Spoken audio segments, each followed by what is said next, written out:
All right, guys. So John Mearsheimer recently went on Piers Morgan to discuss the extremely fragile Gaza ceasefire, as well as the IDF failing to accomplish their principal goals in Gaza over the last 2 years. So I want to roll through some of this clip, and then I also have some updates on what's been happening over the last day or so, as it already appears that within days of this ceasefire allegedly coming into play, that Israel is violating the agreement as well as trying to blow it up entirely. So we're going to go ahead and jump into this clip, and then we'll get to some of those updates. Yeah. Now, with regard to substance, which is, of course, the key issue, I think that this hostage exchange, this temporary ceasefire and hostage exchange, is definitely a move forward. But the two critical questions on the table are, number one, will you get a permanent ceasefire? Will the ceasefire hold? And then number two, will you get a genuine peace agreement at the end of this entire process? And I think there is zero chance you'll get a peace agreement. And I think the chances that this ceasefire will hold are not good at all. Why? Well, the Israelis are bent on destroying Hamas. And more importantly, they're bent on ethnically cleansing the Palestinians from Gaza. That's their principal goal.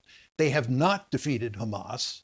And there's no way that they're going to end up disarming and defeating Hamas as a result of this ceasefire. It's just not going to happen. And I can explain why. And furthermore, the Israelis are not going to completely leave Gaza as long as Hamas is not defeated. And given that situation, coupled with the fact that Netanyahu and company are determined to drive the Palestinians out of Gaza, it's only a matter of time, I think, I hope I'm wrong, I think, before the ceasefire breaks down and we're back to conflict. By the way, Piers, you want to remember, right before President Trump took office, he took office on January 20th.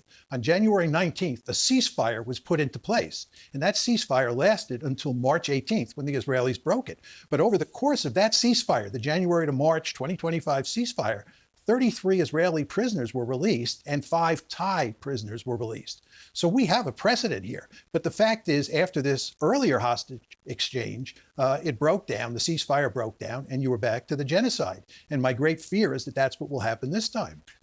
So he's right on all fronts on that. And again, just to back him up here a little bit with some updates on what's been happening over the last day or so, in terms of the short-term prospects of this ceasefire holding or moving into the next phases of it after the Israeli and Palestinian hostages have been returned to each other, we have here from Omar Badr saying that, as was the case in the Lebanon model, where there was supposed to be a ceasefire in place and Israel violated it over and over and over again, the ceasefire applies to one side while Israel carries on killing, just at a lower intensity than the full-on genocide of the last 2 years. And he's referencing here Israeli drone strikes that have been reported in Khan Yunis. According here to Middle East Eye, there have been at least 7 Palestinians that have been killed just over the last day or so, with I believe 6 of those being in Gaza City and 1 of them in Khan Yunis. And I would anticipate that these killings are probably going to continue, again, just at a lower level than what we've seen over the last 2 years. And then we also have, again, Israel trying to sabotage the deal in a much broader way. Here we have from the Israeli outlet Haaretz. Their headline is Israel to keep Rafah crossing closed, restrict Gaza aid until Hamas returns the bodies of the remaining hostages. So number one, refusing to allow in or blocking humanitarian aid from a population that you've been starving for months and months and months, to the point where a huge bulk of the population has been in stage 5 famine, is a war crime. That's a war crime that we're discussing. And the justification that they're giving for this is also completely ridiculous, because going into this deal, it was already clear to the Israelis that it was going to be difficult for Hamas to locate and to retrieve all of the bodies of the Israeli captives, because Israel had bombed many of the locations of those captives, and so their bodies are underneath the rubble. So we always knew that it was going to take time to return all of the dead bodies back to Israel. Israel, of course, knew that. And now they're using this as an excuse to say, look, Hamas hasn't returned the bodies in time. They're violating the agreement. Therefore, we're going to cut off aid from getting in to the population that we've been starving for months and months at this point. So again, it's number one, a war crime. It's number two, a lie that this is something that, Hamas is violating the agreement. And number three, it's also an admission, contrary to the many lies that we've been getting from the U.S. and Israeli government, that yes, Israel has been restricting the aid from getting in to the Gaza Strip, and it wasn't the United Nations, as they've been claiming for a long time now. Now, we also have, in terms of the long-term prospects of some sort of a peace agreement, which is what Trump is touting this as, a reminder, as John Mearsheimer was saying in that clip there, Israel's Netanyahu says there will be no Palestinian state. This is from less than a month ago, and absolutely nothing has changed in the meantime. There's no long-term peace agreement that's going to come from this that brings about Palestinian self-determination or sovereignty or some sort of a Palestinian state, because Israel will not allow it. And by the way, that's not just a Benjamin Netanyahu problem or a Bezalel Smotrich or an Itamar Ben-Gvir problem. It's a broadly an Israeli societal problem that they will not allow for Palestinian self-determination. There has not been any acknowledgement that this genocide has taken place, let alone an acknowledgement of a decades-long occupation and apartheid, not to mention a decades-long slow-rolling ethnic cleansing in the West Bank and the continued expansion of illegal Israeli settlements, which is part of this article here from Al Jazeera. This came at the same time as he's saying there won't be a Palestinian state. He is agreeing to move ahead with expanded settlement plans that would bisect the occupied West Bank. So if there's no underlying acknowledgement of the reality on the ground, then there's not going to be any sort of a push towards a genuine long-term peace plan that results in something stable. That would be Palestinian self-determination, again, because Israel won't allow that to happen. Now, in terms of what John was saying there, on the disarmament of Hamas, we just had this statement here from Trump saying that if Hamas does not willingly disarm, we will disarm them, and it'll happen quickly and perhaps violently, but they will disarm. Do you understand me? So I don't know here if he's saying he will just greenlight Israel to, full force continue the genocide as they were before to try to disarm Hamas, or if he means we, as in the United States of America, is going to attempt to disarm Hamas. But that's the latest statement that we got from Donald Trump on this. And as John was pointing out there, this is essentially an indefinite stalemate because, after 2 years of a relentless genocidal assault on Palestinians in Gaza, again, no rectifying of the situation in the West Bank as well, are you genuinely asking them, and Palestinians broadly, to simply surrender the concept of resistance and trust at face value whatever Trump and Netanyahu decide is the fate for Palestinians moving forward? You think that's something that is a reasonable thing to demand? I mean, it seems like in this situation, if anybody should be moving towards disarmament and even de-radicalization, it would be the Israelis, right? They're the ones who have been perpetuating this genocide. But no, the demand is Hamas and all Palestinian resistance factions disarm and essentially surrender to the will or the whims of Donald Trump and the Israeli government, which again, to me at least, is a completely deranged request, and also isn't something that I think if Hamas agreed to and tried to carry out, that Israel would ever even admit that they were doing. Right? There would always be one more weapon, always one more bomb that's underneath a hospital or, a school or wherever else Israel wants to target that they would use as a justification to say, no, Hamas has not fully disarmed, and so we have to continue. So you had that from Donald Trump. You also had, bizarrely from him, another statement on Hamas, because Hamas has been reconstituting in many of the places that the IDF has been pulling back from. So as John was saying there, they have not been defeated. And as they've been taking back some of this territory and re-emerging in a forceful way, they've been attacking and killing, and in some cases executing, many of the Palestinian collaborators with Israel. I've covered many stories on the ISIS-linked armed gangs that Israel has been helping to support and to arm and to allow them to loot aid convoys and things like that. And Trump's response to this situation is he said, they took out 2 very evil gangs and killed a number of their members. It didn't bother me much, to be honest with you. So Trump is simultaneously saying Hamas absolutely must disarm or we are going to violently attack them, at the same time that he's saying, yeah, but it's kind of okay if they go and kill a bunch of Israeli collaborators. Okay, I mean, I guess make of that what you will. And final thing here, as John was pointing out, even though Israel has dropped, and this is from mid-2024, by the way, so this is significant undercount here that we're talking about, but even though they've bombed Gaza, more than 70,000 tons of bombs in just a year of this genocide, it exceeds World War II bombings of Dresden, Hamburg, and London, some of the most bombed out places during World War II. Even though they've dropped this caliber, this amount, this tonnage of bombs inside of Gaza, they still have not defeated Hamas. Here, even the New York Times is admitting battered but undefeated, Hamas remains a fighting force in Gaza. Again, you can see some of the images of them reconstituting in the areas that the IDF has been pulling out. And then on the IDF side, you also have many issues like this. I mean, I covered this story a while back. The IDF is considering recruiting from the global diaspora due to severe manpower shortages. They're saying there are some 14,600 deserters. and they say the military has made several arrests against some draft dodgers recently. So they are thousands and thousands of troops short at the moment. And then you also have significant issues with PTSD and suicides that have been spiking amongst Israeli troops, not to mention the fact that basically the entirety of the Israeli military is dependent on the United States of America continuing to send them billions and billions of dollars in weapons. And of course, we covered the story that came out from the Brown Cost of War Project last week, estimating that the U.S. has provided over $30 billion to Israel in weaponry throughout the last 2 years of this genocide. So they're dependent on the United States, which is largely turning against them at this point. They're dealing with issues of PTSD and suicide. They're dealing with issues of under-recruitment. And even though they've bombed the absolute obliteration, they've caused the absolute obliteration of Gaza, they still have not defeated Hamas.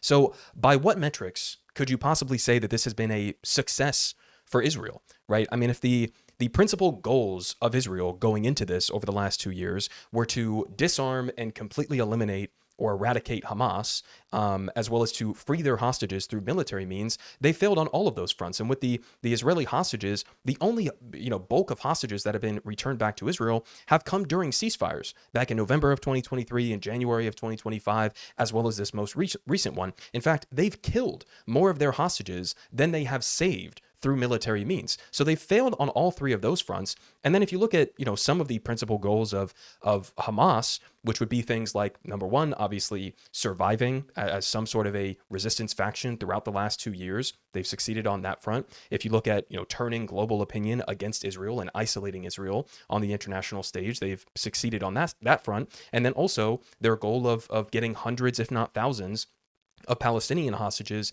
freed as a part of an agreement for a ceasefire. They've succeeded on that front. So when you look at the broad scope of this, obviously the humanitarian consequences have been dire, absolutely awful, unimaginably, to say the least. I mean, that's a drastic understatement. But when you put aside the humanitarian consequences, just objectively in terms of the war goals of Israel, they failed on basically every single front. Now, we're going to go ahead and continue here with John Mearsheimer and Piers because they make some other interesting points throughout the next couple of minutes of this. So let's go ahead and jump back in. The thing that I was most concerned about in the last few months was the increasing rhetoric from the likes of Smotrich and Ben-Gvir in the Israeli government, the hard right element of that government, where they were talking in the most brazen way about ethnic cleansing. But they were making it crystal clear that they now saw the mission as kicking Palestinians out, cleansing Gaza, as they put it, and taking that land, which they believed is, their religious right. But what's interesting to me is today, coupled with all the scenes of hostages going home and Trump and the Knesset and so on, you also saw thousands of Palestinians going back into where their remains of their homes are to try and start rebuilding their lives. That is not consistent with my fear that Israel was really plotting to expel them all and keep them out. Are you not encouraged by the scenes of so many Palestinians being allowed to go back to where their homeland was? Okay, to be clear, just a quick note on that.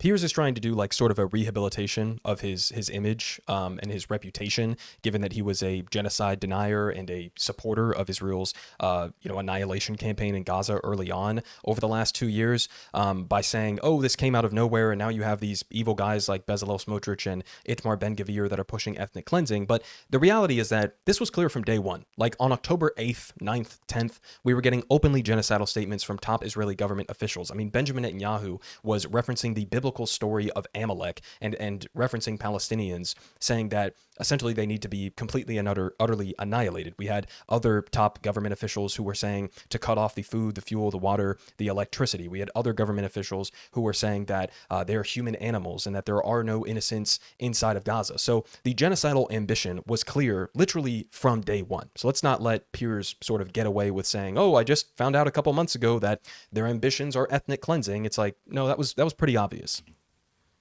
It's hard not to feel good about seeing the Palestinians return to their homes. It warms the cockles of my heart, although it's terribly depressing to see what's happened to their homes. But the more important question, Piers, is what is the political settlement here? There are two big questions. Who is going to run Gaza? In other words, is there going to be Palestinian self-determination? Are the Palestinians going to run Gaza? That's number one. And then number two, what is the political horizon? What is the end game here? And with regard to the question of who is going to run Gaza now, it's not going to be the Palestinians. It's going to be President Trump and apparently Tony Blair and some of the Arab armies in the neighborhood are going to provide security. But the Palestinians are not going to have self-determination here. They're not going to run Gaza. And then, more importantly, in terms of the long term, there's not going to be any two-state solution. There's no political solution here. So this one's just going to go on and on.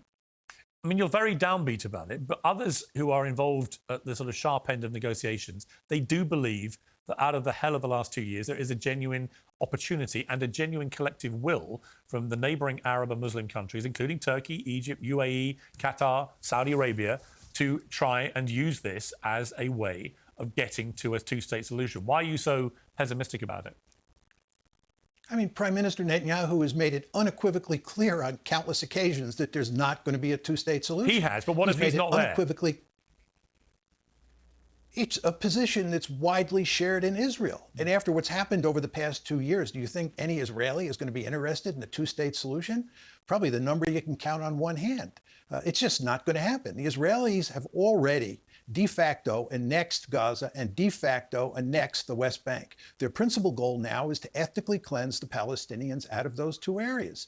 The idea of ethnically cleansing Greater Israel has been wired into Zionism from the very beginning. This is why you had massive ethnic cleansing in 1948 and 1967. And here, after 2023, you had a big war, and the Israelis always see big wars as an opportunity to ethnically cleanse. And that's what they are trying to do. Okay, but there are two things I would say about that, which may counter that rather doom-laden narrative. One is President Trump, who has set his stall and his reputation and his legacy on this being a lasting peace. This is, by his own admission on the plane Air Force One last night, this is the biggest moment of his life that's unfurling here. And I think he is determined to try and bring lasting peace. And he is key to Israel's ability to continue prosecuting a war against Hamas or to ethnically cleanse the Palestinians. He's made it clear there can be no annexing of the West Bank. The Palestinians must be allowed to return home. So I'm encouraged by that. And there's a secondary issue, which is more of an economic issue, which is that before October the 7th, Saudi Arabia was making a lot of signals that they wanted to join the Abraham Accords, which would have a very significant financial economic benefit for Israel if that happened. And that's been put on hold for this war. But, the signals again coming from Saudi Arabia is that if this all gets resolved and if there's peace in Gaza and they can move towards a two-state solution, or at least have the sort of planks for that to go ahead, then they may join the Abraham Accords too, with all the benefit that would come to Israel. So there are two things there which I think would slightly counter your narrative. Okay, real quick before he gives his response here, Piers is making a point there. It's just not a counter argument to what John was laying out there. John was trying to make the case that, number one, the goal of the Israeli government has not changed. It is still to ethnically cleanse whatever they view as their greater Israel project, but right now, especially in Gaza and the West Bank. And they also, the Israeli government, this plan that has been put in place by the Israelis as well as Trump and surrounding Arab states that reportedly signed off on this does not lead to Palestinian sovereignty or self-determination. It doesn't lead to a two-state solution. The interim plan is to basically have Donald Trump himself on this board that he created, as well as guys like Tony Blair and other outside forces, essentially make Gaza into like a neo-colonial project, a tech dystopia, if you will. It's not to grant Palestinians true representation or self-determination or sovereignty in the form of statehood or anything like that. So when Piers says, Trump has a political investment in this. He has a financial possible benefit to get from this. And so why would he turn against the deal? It's like he might not turn against the deal, but that deal itself does not lead to the thing that you're insinuating that it does. But John makes another good point here about Trump folding to the massive pressure of the Israel lobby in either case. Well, I would make 2 points. First, I think you greatly underestimate, Piers, how deeply committed the Israelis are to ethnically cleansing both Gaza and the West Bank. The Israelis now have a situation where there are roughly as many Palestinians as there are Israeli Jews inside of Greater Israel. And this is an unacceptable situation for most Israelis. And they're completely committed to ethnically cleansing Gaza and then the West Bank. I think the evidence is overwhelming on this. Now, you say President Trump sees this as a great opportunity to prove that he's a statesman and he can bring peace to the Middle East. I think in principle that he'd love to do that. But I've written a book with Steve Walt on the Israel lobby, and there's absolutely no question in my mind that if President Trump gets rough with Prime Minister Netanyahu, Netanyahu will turn to the lobby, and the lobby will force Trump to back off. There's no way Trump is going to get tough with Netanyahu if he violates the ceasefire. Remember, he did that on March 18th. But do you not think he's already got tough with him? Because I think the catalyst for what we've seen today and unfold in the last few days, I think the catalyst was Israel's attack on the Hamas negotiating team in Doha, which was unbelievably ill-advised. It was a catastrophic failure. They didn't kill anyone from the Hamas negotiating team. They killed a Qatari security guy and other people unconnected with Hamas. And the opprobrium this brought on Israel from all the leading leaders of the Middle Eastern countries and states around there was tremendous. They all got on the phone to Trump. And then an extraordinary thing happened. Donald Trump made Netanyahu get on the phone and apologize to the Prime Minister of Qatar.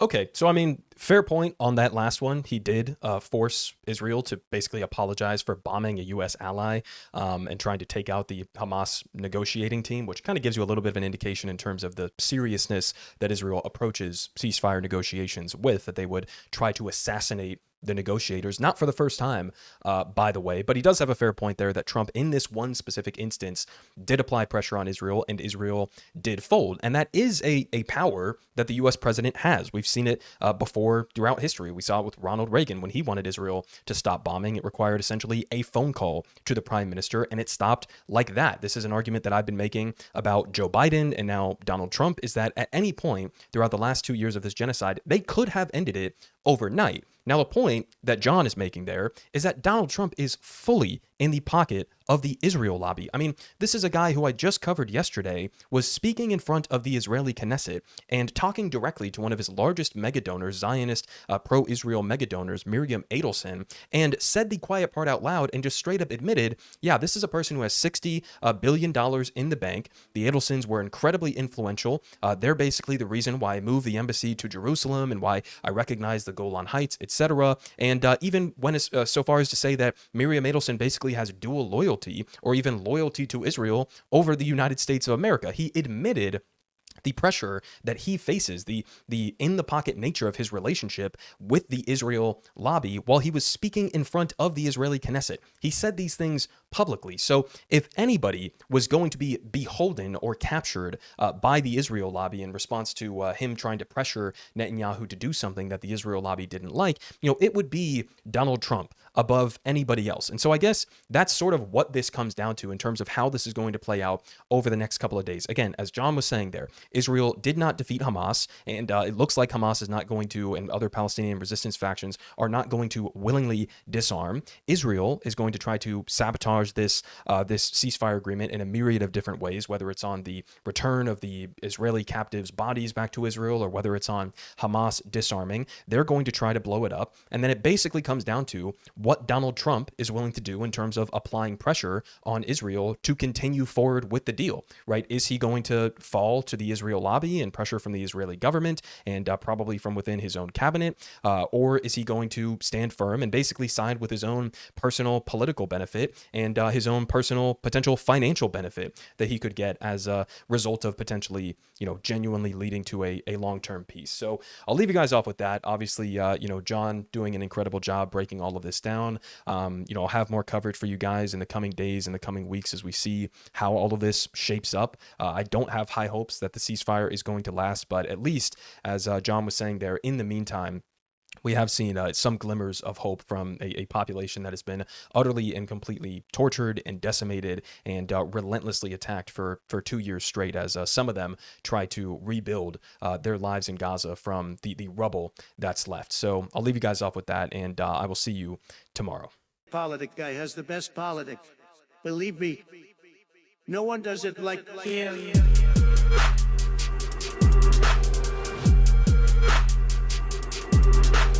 Believe me, everyone is saying